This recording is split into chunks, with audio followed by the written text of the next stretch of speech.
Hi guys. Today I wanted to discuss a method that I've been using to implement new habits into my life, how to learn things quickly, and how to have a proper schedule.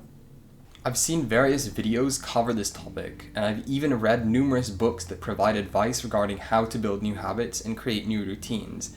These books include Deep Work by Cal Newport, Atomic Habits by James Clear, and Getting Things Done by David Allen. However, the thing is, a lot of people have read these books, and a lot of people have watched these videos.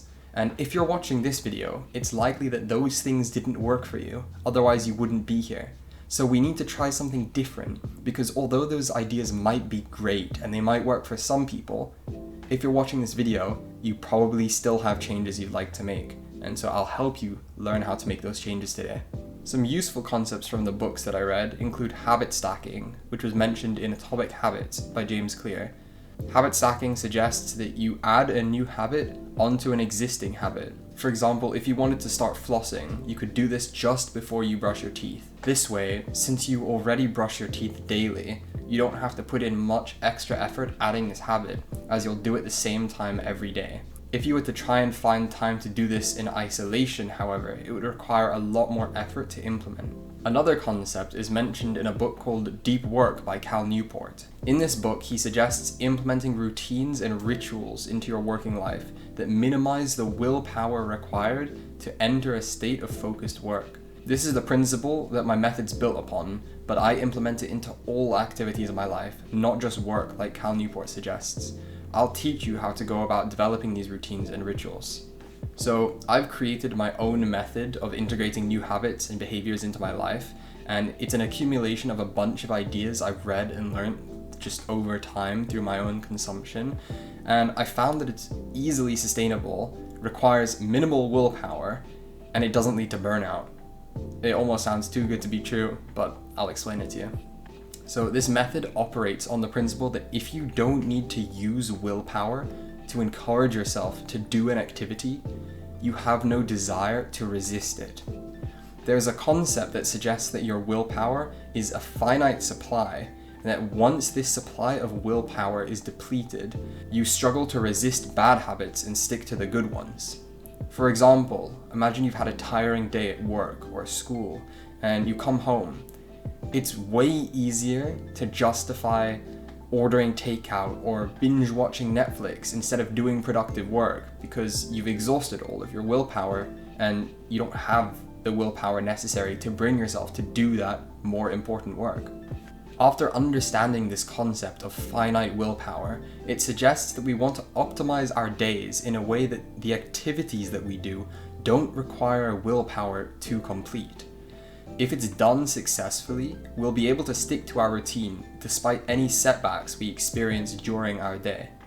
In order to accomplish this, the easiest way I've found is to schedule your day, or at least parts of it.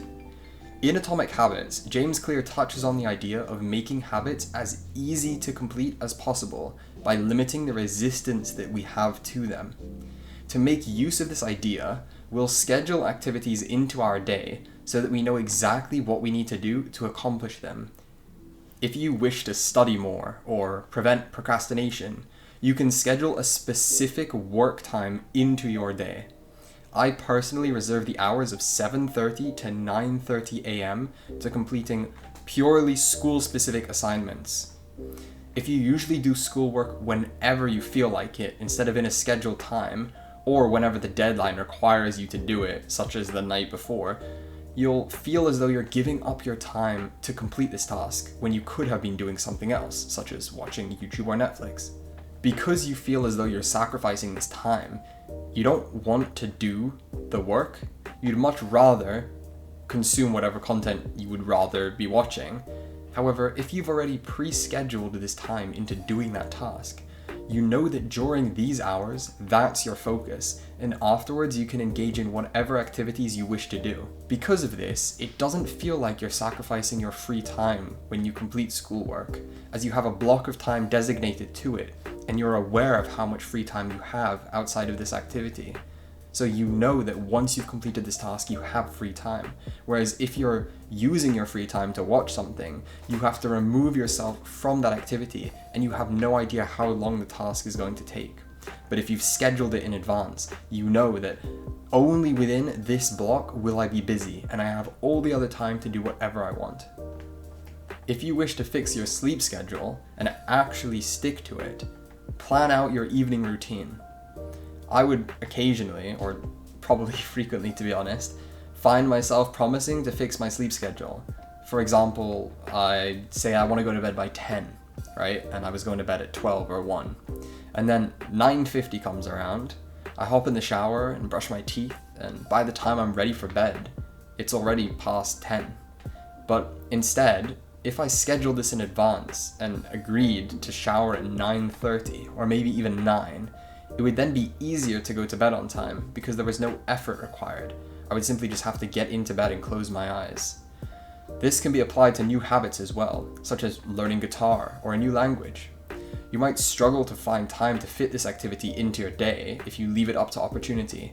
However, if you create a schedule of your day and you identify a free space that you can complete this task in, you know that this time is specifically designated to playing guitar, for example. And then you know that once you've completed this task, you don't have to worry about it for the rest of the day.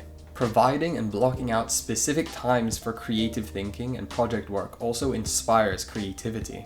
If you mindlessly complete a task throughout the day, say you're doing work and on TikTok or texting someone at the same time, you aren't putting all of your cognitive function into completing this task, which means you have reduced creativity and the quality of your work is worse, and it also takes longer to complete. So just leaving it up to opportunity to complete work isn't going to benefit you, because then you'll be doing other things or you'll be distracted during this time. But if you schedule time, you know that you can eliminate all distractions during that time and base your day around the work time instead of basing your work time around your day. Therefore, when you're doing that work, you're 100% focused, you get it done more efficiently and quickly, you do it better, and you save time ultimately. I really do recommend planning out your day. It doesn't have to be anything extreme. It could be maybe per hour, per 2 hours, or even just the activities in order that you'd like to complete throughout the day. I initially thought that it wasn't really a big deal, but I made a schedule for my day and it has completely changed everything. It makes a tremendous difference because a significant portion of my day was spent trying to figure out what to do next. Oh, I've done my assignment, now what? Oh, I've finished my YouTube video, now what? I responded to this email, now what? I've gone to the gym, oh, let me find something to do. And then usually you end up being bored. And then in the modern day, when we're bored, we don't go and try and do something productive. We go and mindlessly consume content that's produced for us because we don't know what else to do. So if you schedule your day, you have reduced downtime between tasks, which means you save time, you get things done quicker, but you also just have a more enjoyable experience because you're doing something you want to do instead of doing something just to get rid of that downtime. Additionally, if you have a schedule, it's way easier to stick to it. For example, let's say you wanted to go to the gym at a certain time, or generally you wanted to go to the gym. Your New Year's resolution was, I want to go and do cardio more, or I want to lift weights. That's great, but when? When do you do it? How do you know when you do it? If you just leave it up to chance, you're way less likely to do it. But if you know that at this time I'm supposed to do this, it's so much easier. For example, think back to when you were in school, or if you're currently in school. It's easy to be at your classes on time, you know what you're going to do, you know how long you're in that class for, and so you can focus during that class period.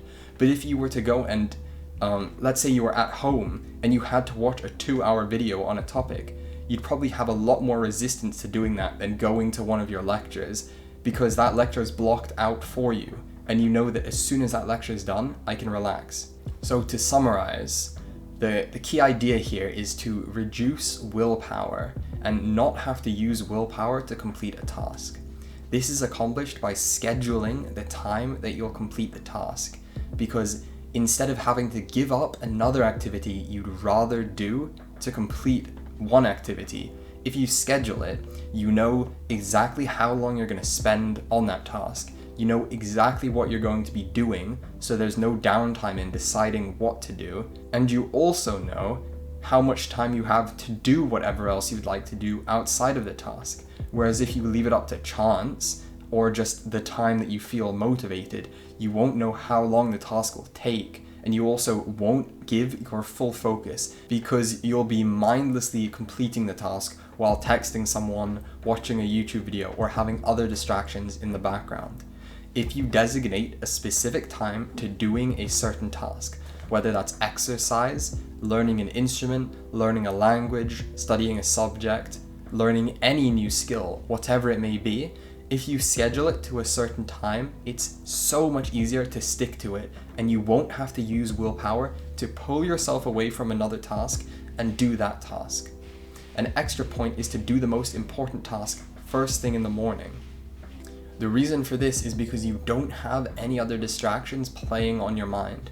If you wake up and hop right into a task, you can focus on that task because the only thoughts in your mind are those that are organic, essentially, those that were naturally created, those that may be influenced by your dreams or whatever's on your mind, but none of it was influenced by social media, your friends, the people around you.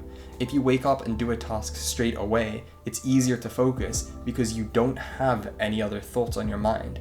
And once again, that means you don't have to pull yourself away from those thoughts. You don't have to go and explore them because they aren't there. The only thing on your mind is completing your work. And then afterwards, you have all the time you want to go and complete those tasks. So if you implement this into your life, I promise you it'll make a difference. If you schedule things, it'll reduce the willpower necessary to complete the task, and it will make it clearer on what you need to do. I hope to hear how this benefits you, and if you have any further questions on my method and how I've implemented it, or you're facing any challenges implementing it, just leave a comment below and I'll be sure to respond. Thanks for watching. I'll see you next video.